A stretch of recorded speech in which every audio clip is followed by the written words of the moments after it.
Buyuk sahobiy Hazrati Abu Hurayra radhiyallohu anhu Rasuli akram alayhissalatu vassalomga savol berdilar. Ey Allohning rasuli, qiyomat kunida sizning shafoatingiz ila eng saodatmand bo'ladigan banda kim? Qiyomat kunida Rasuli akram alayhissalatu vassalomning shafoatlariga erishganlarning ichida ham eng saodatlisi, eng baxtiyori, eng ulug'i kim? Rasuli akram alayhissalatu vassalom aytdilarki, "Man bilib turdim, Abu Hurayra. Mana shu hadisni sendan boshqa avval birov so'ramasligini bilib turdim. Chunki sen hadisga nihoyatda qiziqqan odamsan.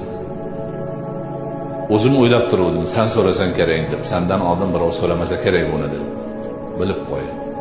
Qiyomat kuni meni shafoatimga erishganlarning ichida eng saodatmani ixlos bilan la ilaha illallohni qalbdan chiqarib aytgan ummatimdir" dedilar.